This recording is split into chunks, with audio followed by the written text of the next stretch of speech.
आज का हमारा टॉपिक दोस्तों मध्य प्रदेश की सिंचाई, यानी दोस्तों मध्य प्रदेश के अंदर जो सिंचाई होती है वो किस तरीके से होती है दोस्तों। और इससे पहले दोस्तों हमने मध्य प्रदेश की जितने भी यानी कि उसके अंतर्गत हमने मध्य प्रदेश की जो हमारा जो टॉपिक्स चल रहे हैं यानी दोस्तों कि इसके अंदर हम जो मध्य प्रदेश का जैसे कि हमने पहले जो टॉपिक कवर किया, लगभग इसमें 35 टॉपिक्स हम कवर करने वाले हैं यानी दोस्तों कि 35 यानी कि 35 टॉपिक्स हम इस वीडियो में यानी कि पूरा हम सीरीज जो चल रही है दोस्तों उसमें 35 टॉपिक्स हम कवर यानी 35 टॉपिक्स हम अलग अलग टॉपिक के क्वेश्चन को यानी क्वेश्चन कवर करने वाले जो मध्य प्रदेश की लोक सेवा यानी एमपीपीएससी के अंतर्गत वो क्वेश्चन पूछे जाते दोस्तों, जो कि आपके लिए काफी महत्वपूर्ण होते हैं दोस्तों वो क्या है कि दोस्तों यानी चाहे वो प्रीलिम्स हो, मेंस यानी मुख्य परीक्षा हो दोस्तों, बात करें चाहे साक्षात्कार हो, इंटरव्यू परीक्षा हो, उसमें दोस्तों यानी यहाँ से क्वेश्चन देखने को मिलते हैं दोस्तों हम यानी कि हमारा जो टॉपिक यानी पहले जो हमने टॉपिक कवर किया जैसे हम दोस्तों यानी कि राज्यों का पुनर्गठन के बारे में हमने पढ़ा, यानी राज्य मध्य प्रदेश के राज्यों का जो पुनर्गठन उसके बारे में, मध्य प्रदेश की सामान्य जानकारी इसका जो जनरल नॉलेज था उसके बारे में हमने टॉपिक कवर किया दोस्तों। उसको नहीं देखा तो उसको भी जाकर देखिए दोस्तों।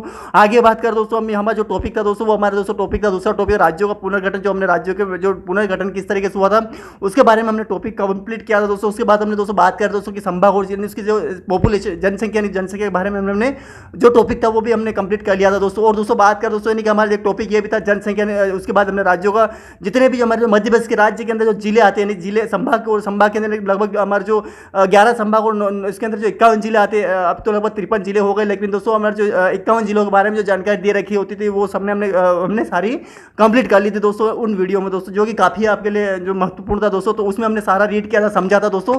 और दोस्तों हमने उसके बाद दोस्तों हमारा टॉपिक ये भी था नदियाँ टॉपिक कंप्लीट किया, यानी कि रिवर्स मध्य प्रदेश की कौन कौन सी नदियाँ थी वो भी हमने कंप्लीट करी दोस्तों। उसके बाद हमारा दोस्तों टॉपिक था दोस्तों यानी कि उसके अंदर हमारा मिट्टियाँ, यानी कि अभी इससे पहले दोस्तों उसके बाद हमने जो मिट्टियाँ यानी कि जो टॉपिक था वो कंप्लीट की मध्य प्रदेश से कौन कौन सी मिट्टियाँ पाई जाती, कितने प्रकार की मिट्टियाँ पाई जाती, कौन कौन से कलर की मिट्टी पाई जाती है, उसके कौन कौन से पदार्थ होते हैं और कौन से सर्वाधिक मात्रा में मिट्टी पाई जाती है, मध्य प्रदेश के अंदर कौन कौन से अलग अलग यानी कि भागों में कौन कौन सी मिट्टियाँ पाई जाती है, वो सारा इसमें हमने वीडियो में हमने सारा कवर किया था दोस्तों।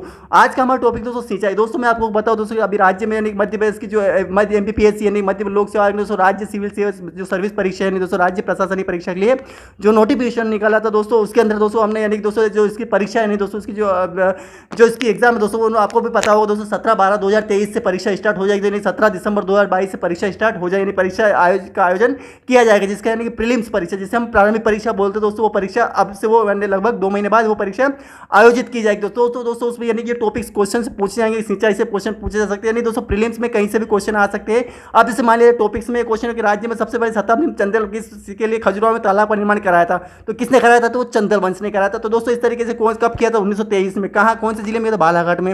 वे कौन सी नहर बनाई गई थी तो वो भी आपको पता होना चाहिए दोस्तों। इस तरीके से क्वेश्चन प्रीलिम्स में देखने को मिलते, मेंस में देखना, अगर दोस्तों आप मध्य प्रदेश लोक सेवा के कैंडिडेट है, छात्र है, अभ्यर्थी, विद्यार्थी दोस्तों आपके लिए काफी महत्वपूर्ण वीडियो हो जाए दोस्तों, बहुत ही महत्वपूर्ण आपके लिए ये पूरा ये टॉपिक हो जाएगा सिंचाई। तो मध्य प्रदेश की सिंचाई के बारे में आपको पता होना चाहिए, कौन कौन सी सिंचाई के बारे में क्या क्या इसके अंदर एग्जाम्स में क्वेश्चन देखने को मिलते हैं दोस्तों, आपको ध्यान रखना दोस्तों। तो आगे हम बात कर रहे थे सिंचाई, उसके बाद दोस्तों हमारे जो टॉपिक्स आएगा जलवायु, यानी कि हमारे जो 8वां जो टॉपिक है दोस्तों वो हमारे दोस्तों सिंचाई है दोस्तों। उसके बाद जो बात करेंगे दोस्तों हम जलवायु के बाद हम बारे में टॉपिक में कवर करेंगे दोस्तों। तो चलिए दोस्तों बिना समय के स्टार्ट करते हैं। क्या दे रखा है दोस्तों, आप देख सकते हैं सिंचाई का जो टॉपिक दे रखा है। सिंचाई के बारे में अगर बात करें दोस्तों तो राज्य दोस्तों मैं एक बात बता दूं, क्योंकि दोस्तों इस में क्या है कि टॉपिक में कंटेंट ज़्यादा दे रखा है दोस्तों, और आपको यानी कि कंटेंट को क्या है रीड करना है, समझना है, पढ़ना है और याद रखना है दोस्तों। क्योंकि दोस्तों कंटेंट में आप अगर पढ़ेंगे, अगर समझेंगे इसको तो आप अच्छी जितना जल्दी हो सके उतना जल्दी हम कवर कर लें दोस्तों। अगर आप इसको धीरे धीरे पढ़ेंगे दोस्तों तो आपको यानी काफ़ी देर लग जाएगी और काफ़ी समय आपको ये हो जाएगा। तो दोस्तों पूरी एकाग्रता के साथ, पूरी आपको मेहनत और लगन के साथ आपको एक बार रीड करना है, समझना है। एक बार में अगर आपको रीड कर लिया तो दूसरी बार में आपको अच्छी तरीके से कंटेंट को समझना है कि क्या दे रखा है। उसके बाद दूसरी बात हम दोस्तों ये करें कि दोस्तों अगर आप इसमें जो टॉपिक्स जैसे कि इसके कुछ सन दे रखे हो, कुछ स्थानों के नाम दे रखे होते हैं, कुछ इसके अंदर जो कंटेंट में कुछ ऐसी बातें दे रखी है जो कि हमारे एग्जाम्स में क्वेश्चन में देखने को मिलती है दोस्तों। तो आपको यानी पूरा हर एक कंटेंट को यानी कि अच्छी तरीके से रीड करना है, समझना है, ध्यान रखना है कि क्या दे रखा है। तो चलिए दोस्तों बिना समय का स्टार्ट करते हैं। क्या दे रखा है दोस्तों, आप देख सकते हैं राज्य में सबसे पहले शताब्दी में चंदेल वंश की सिंचाई के लिए खजुराहो के तालाब का निर्माण कराया था। तो क्या होता है दोस्तों राज्य में यानी कि जो मध्य प्रदेश राज्य है उसके अंदर दोस्तों खजुराहो में, यानी कौन से जिले में, खजुराहो में तालाब का निर्माण उन्होंने करवाया था, चंदेल वंश ने। सबसे पहली नहरी जो 1923 में बालाघाट जिले में बेनगंगा नहर बनाई गई थी दोस्तों। 1923 में बालाघाट जो है दोस्तों उसमें जिले में बेनगंगा नहर बनाई गई दोस्तों, आपको ध्यान रखना है। कब बनाई गई थी, 1923 में। सन ध्यान रखना है, एग्जाम में क्वेश्चन सन भी पूछा जाएगा, आपको ध्यान कोशिश करनी चाहिए दोस्तों। 1927 में ग्वालियर रियासत के पवारा गांव में दोस्तों बनाया गया। 1923 में पलकमती सिंचाई परियोजना तालाब भोपाल में बनाया गया दोस्तों। और 1936 में बालाघाट जिले में ये सूरम बांध जो दोस्तों वो बनाया गया निर्माण। सर्वाधिक सिंचित जिले जो आते हैं दोस्तों द्वितीय में आते हैं एग्जाम में क्वेश्चन दोस्तों इस तरह से देखने कि जिसके सर्वाधिक सिंचित जिले यानी कि जो सिंचाई करने वाले कौन कौन से जिले सबसे ज्यादा है दोस्तों, तो आपको ध्यान रखना है। वो दोस्तों दतिया आएगा, श्योपुर आएगा, मुरैना आएगा और ग्वालियर दोस्तों, ये सभी जो जो आ रहे हैं दोस्तों ये जिले दोस्तों, ये सभी सिंचित जो जिले वो उनका प्रतिशत भी दे रखा है कि कौन सा प्रतिशत में कौन सा जिला कितना अव्वल है दोस्तों, और उसमें कौन सा जिला यानी कि सबसे ज़्यादा प्रतिशत वाला जिला होता है दोस्तों। तो आपको ध्यान रखना है कि इसमें कौन कौन से जिले आते हैं दोस्तों। तो आपको ध्यान में दतिया वाला आ गया दोस्तों, श्योपुर आ गया, श्योपुर में दोस्तों आपको परसेंटेज ध्यान रखना है 46.46% दतिया का आ जाता है, श्योपुर दोस्तों 60.76% आता है, मुरैना दोस्तों 52.96 आता है, ग्वालियर दोस्तों 52.13 आ जाता है। इस तरह दोस्तों यानी कि आपको ये ध्यान रखना है कौन कौन सा टॉपिक से कितने कितने प्रतिशत ये मतलब सिंचित जिले आते हैं दोस्तों। न्यूनतम सिंचित जिले उन्हें बोला जाता है कम से कम सिंचित जिले, यानी कि इसके अंदर कोई ज़्यादा मतलब पानी नहीं है व्यवस्था हो तो वहाँ पे, तो इसके लिए दोस्तों उन्हें कम से कम सिंचित जिले वाला इसके अंदर का जिला बोला जाता है दोस्तों। आपको ध्यान रखना है कि कौन सा जिला इसमें आता है दोस्तों। आप देख सकते 0.58 जो है दोस्तों इसमें आया दोस्तों, ये डिंडोरी जिला आता है दोस्तों, मंडला जो जिला से 6.26 जिला आता है दोस्तों, अनूपपुर दोस्तों आता है 2.29 ये इसका अनूपपुर जिला ये आ जाता है दोस्तों। तो आपको ध्यान रखना है कौन कौन से जिले इसके अंतर्गत आते हैं दोस्तों। अब आगे जो बात करें दोस्तों, कुल कृषि रकबे का सिंचित यानी कि कुल जो कृषि मध्य प्रदेश के जो जितनी कृषि होती है दोस्तों उसमें कौन से रकबे का प्रतिशत किसके ज़्यादा है दोस्तों, वो आपको ध्यान रखना है। तो दोस्तों इसमें आपको ध्यान रखना है कुल कृषि रकबे का सिंचित प्रतिशत दोस्तों 31.28% दोस्तों वो आता है दोस्तों। और कुल बोए गए क्षेत्र का सिंचित प्रतिशत दोस्तों यानी कुल रकबे का यानी दोस्तों जितना भी क्षेत्र है उसके प्रतिशत दोस्तों 31.28 जो है वो सिंचित प्रतिशत में आता है दोस्तों। कुल बोए गए क्षेत्र यानी कि जो मध्य प्रदेश के अंदर जो बोया गया जो सिंचित प्रतिशत है दोस्तों वो कितना है दोस्तों, वो भी आपको ध्यान रखना दोस्तों। के अंदर जो इसके अंदर बोया गया क्षेत्र वो 44% इसके अंदर 0.00 आता है। अब दोस्तों ये तो सभी टॉपिक्स दोस्तों आपको यानी अपने आप जो रीड करने कुल सिंचित रकबा 61 ये सारे आप एक बार शुद्ध सिंचित रकबा को दोस्तों ये सभी कंटेंट आप सर्वाधिक नहर उत्तरी मध्य प्रदेश में दोस्तों ये सब आप एक अच्छी तरीके से कंटेंट को रीड कर सकते हो दोस्तों।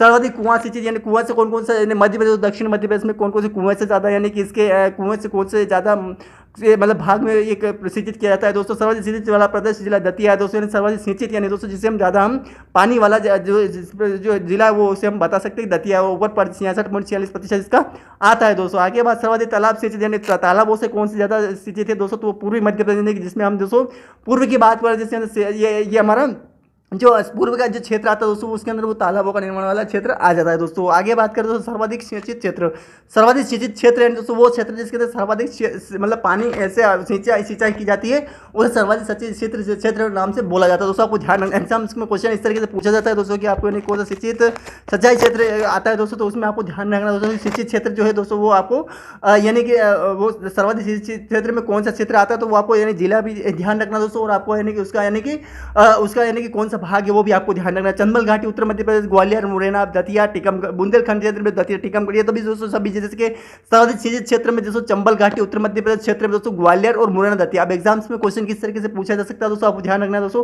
तो आपको इस तरीके से क्वेश्चन पूछा जाए कि दोस्तों सर्वाधिक चंबल घाटी में कौन से जिले आते हैं दोस्तों, तो आपको ये तीनों जिले दे दिए जाएंगे और दोस्तों अलग से क्वेश्चन अलग से दे दिया जाएगा।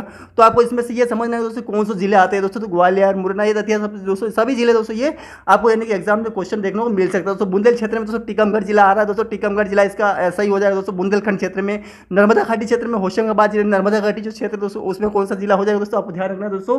तो ये आपको दोस्तों ये होशंगाबाद जिला उसमें आ जाता है दोस्तों। नर्मदा घाटी क्षेत्र में सबसे ज़्यादा सिंचित क्षेत्र में आएगा तो होशंगाबाद जिला आ सकता है दोस्तों। मध्य प्रदेश सिंचाई का प्रमुख साधन जो है दोस्तों वो कौन है दोस्तों, तो कुएं हैं, यानी वो क्या है दोस्तों 69.49%। इसके बाद नहरें आता है तो यानी कुएं के बाद दोस्तों यानी कि इसका जो सब प्रतिशत दे रहा है एग्जाम्स में क्वेश्चन ये पूछा जाए कि दोस्तों क्या आपको यानी दोस्तों इसके यानी कि जो सबसे ज़्यादा मध्य प्रदेश के अंदर किसके सबसे ज़्यादा सिंचाई होती है दोस्तों, आपको ध्यान रखना वो कुएं की ज़्यादा होती है दोस्तों। उसके बाद हम बात करें तालाब आता है दोस्तों, उसके बाद दोस्तों यानी 17% तालाब आता है दोस्तों। उसके बाद हम बात करें दोस्तों यानी उसके बाद हमारा तीसरे स्थान पर आता है दोस्तों, वो आता है दोस्तों यानी कि नहरें जो 17% आता है। उसके बाद नहरें 2.3% इसके अंदर नहरें आ जाती है दोस्तों।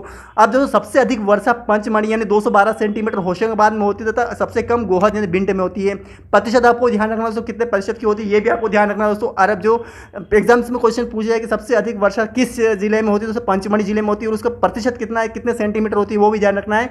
और सबसे कम जिला कौन सा है तो वो भिंड है, यानी कि भिंड में होती है दोस्तों 55 सेंटीमीटर होती है। राज्य के नदी बेसिनों में 81.5 अरब घन मीटर जल है। और दोस्तों यानी जो बेसिन किसे बोलते हैं यानी कि जो बहुत सारे नदियों की तरह गड्ढों का निर्माण कर दिया जाता है दोस्तों, उसमें यानी कि बेसिन होते हैं दोस्तों वो 81.5 अरब घन सेंटीमीटर इसकी जो जल की जो वो होता है दोस्तों। राज्य में शुद्ध भूमिगत जल की उपलब्धता यानी शुद्ध भूमि यानी जो राज्य में शुद्ध भूमिगत जल की उपलब्धता लगभग 35.03 अरब घन मीटर है। सबसे कम मूल भूजल भंडार बुरहानपुर जिले में तथा सबसे अधिक संभावित भूमि का जल होशंगाबाद यानी कि दोस्तों भूजल स्तर यानी दोस्तों जहाँ पे हम पृथ्वी के अंदर जो पानी जो होता है जिसे भूजल स्तर भंडार बोलते हैं वो सबसे ज़्यादा बुरहानपुर में आता है दोस्तों, तथा सबसे अधिक संभावित भूमि जल इस होशंगाबाद में भूमिगत जल जिसे हम दोस्तों यानी भूमिगत जल इस भूमि के अंदर पाया हुआ है जल उसे होशंगाबाद जिले में आता है दोस्तों। तो आपको ये ध्यान रखना है कौन से जिले में आता है दोस्तों। राज्य में शुद्ध सतही जल की मात्रा 56.80 अरब घन मीटर दोस्तों, यानी राज्य में शुद्ध सतही यानी कि शुद्ध यानी सतह यानी मध्य प्रदेश की जो राज्य की जो जितना भी उसका क्षेत्र है उसके अंदर जो जल की मात्रा है यानी जितने भी जल की यानी कि उसके अंदर उपलब्धता है दोस्तों वो कितनी होनी 56.80%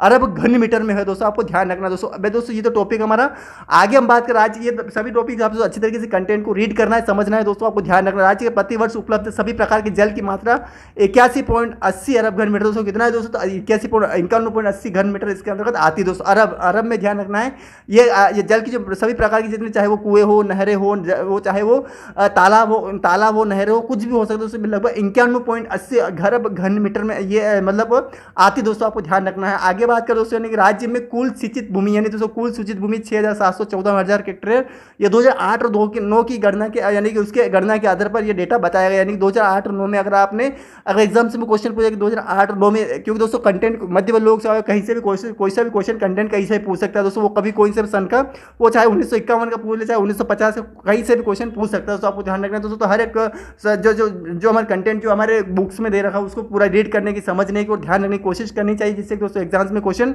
पूछे जाए तो आपको ये पूरा यानी आपको पता हो कि दोस्तों कौन सा यानी क्वेश्चन का क्या आंसर है ये आपको ध्यान रखना चाहिए दोस्तों। अब आगे बात करें जो कुल कृषित भूमि का यानी जो कृषित भूमि जिसे हम दोस्तों यानी कि जो भूमि जिस ऊपर कृषि की जाती है उसको 32.2% इसका आता है दोस्तों। आपको ध्यान रखना है।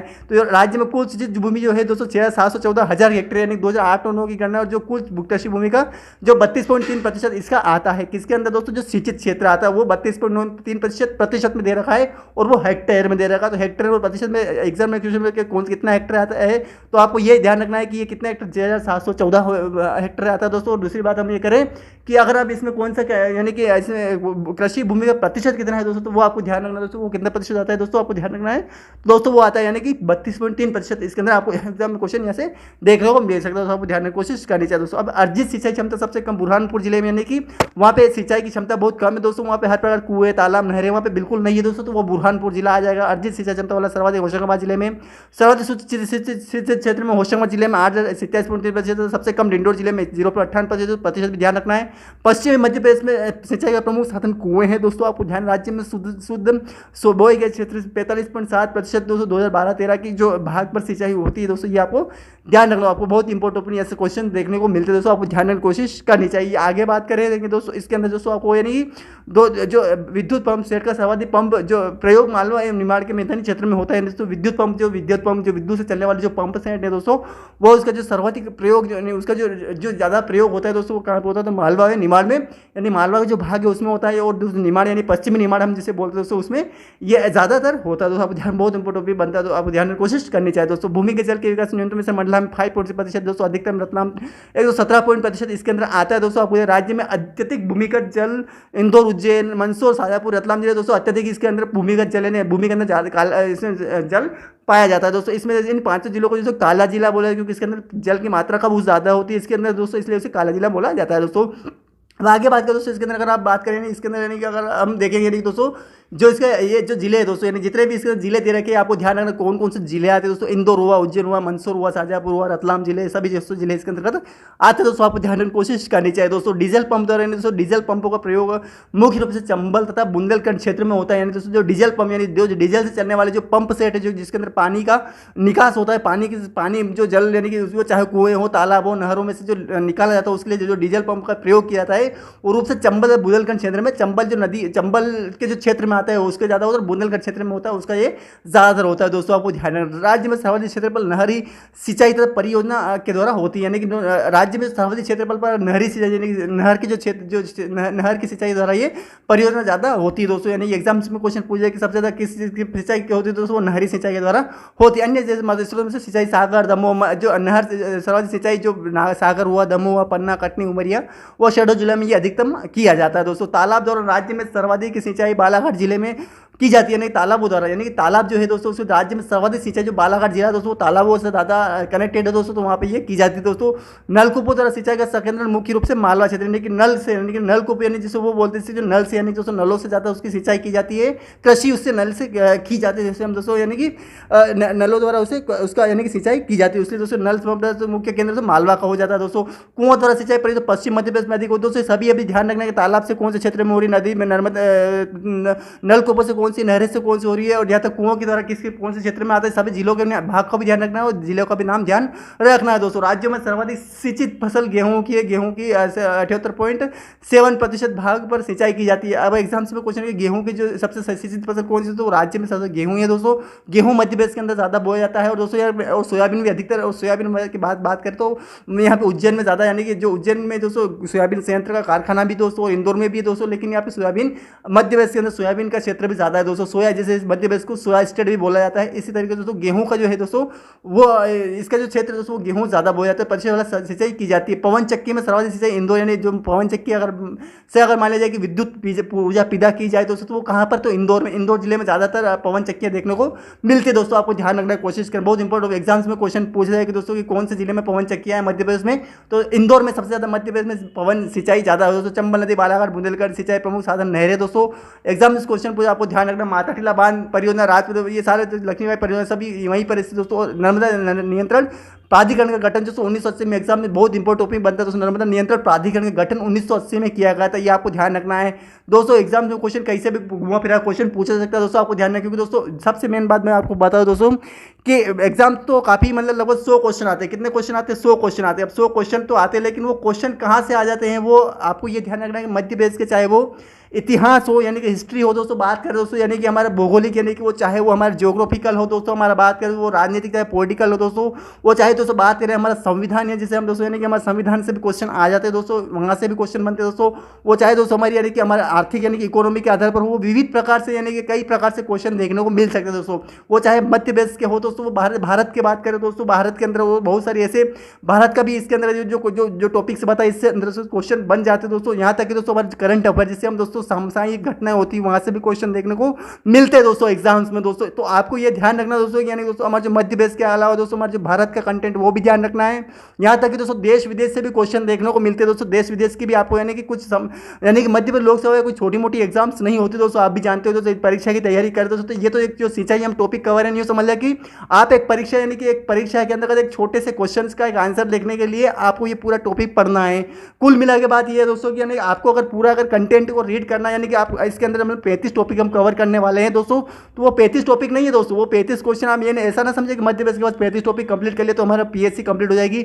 मध्य प्रदेश से ऐसे एग्जाम में दोस्तों यानी परीक्षा है दोस्तों, यानी कि आपको यानी कि पूरा मध्य प्रदेश का तो ज्ञान पता होना ही चाहिए, लेकिन मध्य प्रदेश के अलावा पूरे भारत देश के जितने भी राज्य है, जितने भी केंद्र शासित प्रदेश है, जितने भी हमारे जो 28 केंद्र शासित राज्य है और 8 केंद्र प्रदेश की जानकारी भी आपको होनी चाहिए हर प्रकार से। यहाँ तक कि देश विदेश के यानी उनके राष्ट्रपति, प्रधानमंत्री, उनके बहुत सारी यानी कि जितने भी कुछ ऐसी संस्थाएं होती है वो भी आपको ध्यान रखना पड़ेगी दोस्तों, क्योंकि दोस्तों इतनी बड़ी एग्जाम जो एकदम दे रहे हैं दोस्तों, इतनी बड़ी हम सिविल सर्विस अधिकारी बनने की बातें करते हैं दोस्तों, तो वो ऐसे नहीं बनाया। तो वैसे अगर इतना आसान है दोस्तों, तो वैसे हर एक बंदा इसके लिए तैयारी करता है, हर एक कैंडिडेट इसके लिए तैयारी करता है, और हर कैंडिडेट इसके लिए मतलब वो सब कुछ जो चाहिए वो करता है। लेकिन दोस्तों हर किसी का सिलेक्ट, उसमें जो सिलेक्शन होता है वो सिलेक्शन उसका नहीं होता, सिलेक्शन उसका होता है दोस्तों, यानी जिसका मतलब जिसने दिन रात मेहनत करी हो, दिन रात उसने पढ़ाई करी हो, दिन रात उसने उस एग्जाम के लिए जितने भी रिक्वायरमेंट, जितने भी क्वेश्चंस उसने जो पूछे जाते हैं, वो जो उसके अंदर जो उसकी ज़रूरत होती है दोस्तों पूरी करी हो दोस्तों। माना कि मतलब हर इंसान पढ़ता है, समझता है, लेकिन दोस्तों हर किसी में कुछ पोस्टें होती है, यानी कि दोस्तों हम कुछ पोस्टें उसके अंदर निकाली जाती है। मध्य प्रदेश लोक सेवा आयोग की दोस्तों उसके अंदर दोस्तों हमें यानी कि लगभग जो क्वेश्चन वो लाखों करोड़ों ही लोग उसके अंदर फॉर्म अप्लाई करते हैं दोस्तों, लाखों करोड़ों लोग एग्जाम्स देने आते हैं दोस्तों। उसमें से कुछ ही क्वेश्चन, कुछ ही मतलब कैंडिडेट्स होते हैं जिनका यानी कि चयन इसमें अंदर हो पाता है। वो प्रीलिम्स हुआ, मेंस हुआ और इंटरव्यू दोस्तों, यानी कि ये सभी जो फेसेस होते हैं उनको सब क्लियर करके दोस्तों उस एग्जाम को क्लियर करते हैं दोस्तों। कहने का मतलब ये है दोस्तों कि अगर आप इस एग्जाम्स की अगर तैयारी कर रहे हैं दोस्तों, तो आपको यानी कुल मिला के यानी कि दोस्तों मध्य प्रदेश की जितनी भी जो टॉपिक्स है, जितने भी इसके अंदर जो कंटेंट जो दे रखा है दोस्तों, वो सारे कंटेंट आपको यानी पता होने चाहिए दोस्तों। अगर पता नहीं रखेंगे दोस्तों, तो कहीं ना कहीं आपके एग्जाम से कहीं ना कहीं आपको देखने को लॉस देखने को मिलेगा दोस्तों। और वहाँ पे आप यानी कि कहीं ना कहीं आपके जो नंबर्स है दोस्तों, वो नंबर्स आपको कहीं ना कहीं आपको यानी कि अपना जो नंबर वो आपको कहीं ना कहीं जब कट ऑफ लिस्ट से कम नंबर आएगा दोस्तों, आपको यानी कि वहाँ पे आप कुछ भी आपको यानी कि वहाँ पे क्लियर करने में काफ़ी परेशानी हो जाएगी दोस्तों। तो सारा जितने भी टॉपिक्स दे रहे हैं, जितने भी कंटेंट में जितने भी सन दे रहे हैं, जितने भी इसके जो मान लीजिए हमने हर टॉपिक के बारे में हर टॉपिक को अच्छी तरीके से रीड करवाया, समझाया, जिससे कि अगर आप मध्य प्रदेश लोक सेवा के अगर कैंडिडेट है तो दोस्तों आपके लिए काफ़ी महत्वपूर्ण ये सभी टॉपिक्स बन सकते हैं। और दोस्तों सबसे बड़ी बात दोस्तों ये है कि अगर दोस्तों आप अगर मध्य प्रदेश लोक सेवा अगर आप तैयारी कर रहे हैं दोस्तों, तो आपको सबसे बड़ी बात तो दोस्तों कि हर एक कंटेंट को, हर एक टॉपिक्स को, हर एक शब्द को दोस्तों अच्छी तरीके से एनालिसिस करना है, गहराई से समझना है, पढ़ना है, याद रखना है दोस्तों। जब तक एग्जाम ना हो जाए, तब तक परीक्षा ना हो जाए, तब तक दोस्तों आपको यानी उसके लिए बस पढ़ते रहना है। क्योंकि दोस्तों अभी क्या है दोस्तों, लगभग आपको पता है तो 17/12 यानी 17 दिसंबर 2023 को हमारी जो परीक्षा है मध्य प्रदेश लोक सेवा आयोग की जो परीक्षा है, प्रीलिम्स परीक्षा, जिसे हम मध्य प्रदेश की प्रारंभिक परीक्षा बोलते हैं दोस्तों, वो परीक्षा आयोजित कराई जाएगी।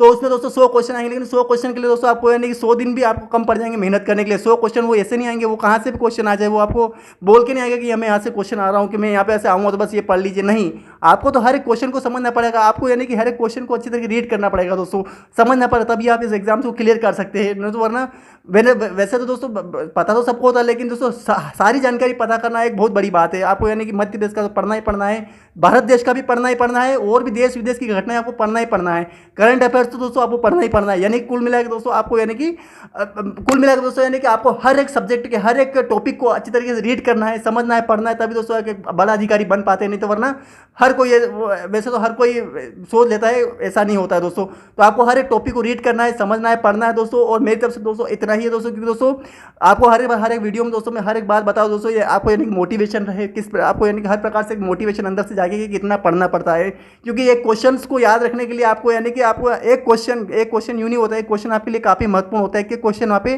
प्रीलिम्स कट ऑफ की एक क्वेश्चन है कि आपको अगर कट ऑफ लिस्ट आपकी प्रीलिम्स की 60 नंबर जाती है और आपको 59 नंबर आ जाते हैं ना, तो तब पता चलता है कि आपके वो 59 नंबर ज़्यादा मायने नहीं रखता जितना वो एक नंबर मायने रखता है। क्योंकि उस एक नंबर की वजह से आपका वो कट ऑफ लिस्ट से नहीं, आपका सिलेक्शन नहीं हो पाया है।